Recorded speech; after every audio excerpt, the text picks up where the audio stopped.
रामकृष्ण हरी. श्री तुकाराम महाराज गाथा भाष्य अभंग 149. कपट काही एक नेणे भुलवायाचे लोक, तुमचे करीतो कीर्तन गातो उत्तम ते गुण. दाऊ नेणे जडाबुटी चमत्कार उठा उठी, नाही शिष्य शाखा सांगो अयाचित लोका. नव्हे मठपती नाही चाहुरांची वृत्ती, नाही देवार्चन असे मांडिले दुकान. नाही वेताळ प्रसन्न काही सांगो खाणाखुण, नव्हे पुराणिक करणे सांगणे आणिक. नाही जाळीत भणदी उदो म्हणोनी आनंदी, नेणे वाद घटापटा करिता पंडित करंटा. नाही हालवित माळ भोवते मेळवुनी गबाळ, आगमीचे नेणे कुडे स्तंभन मोहन उच्चाटणे. नोहे त्यांच्या ऐसा तुका निरयवासी पिसा. देवा, लोक आपल्या नादी लागतील अशा प्रकारचे काहीतरी कपट करण्याचे मी जाणत नाही.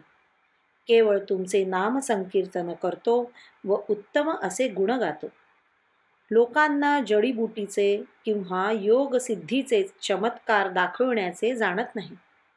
माझी शिष्य शाखा नाही, तसेच माझी अयाचित वृत्ती असते असेही मी लोकांना सांगत नाही. मी कुठला मठपती किंवा एखादा इनामदार अथवा वतनदारही नाही.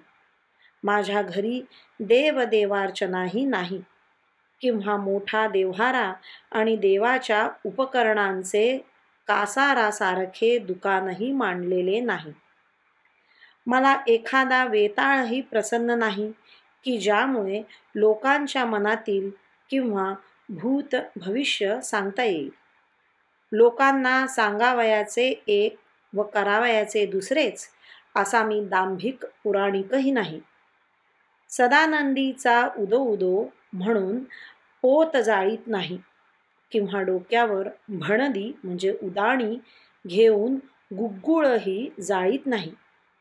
हरिभक्ती वाचून घटपटांचा वाद करण्याचेही जाणत नाही आणि भक्ती न करता कोरडा वाद करणारा करंटा पंडितही नाही.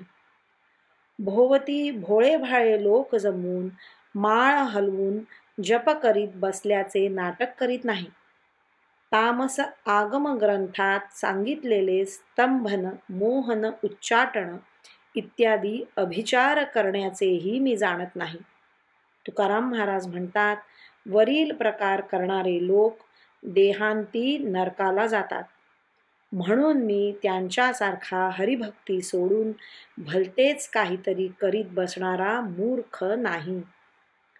रामकृष्ण हरी. श्री कृष्णार्पणमस्तु.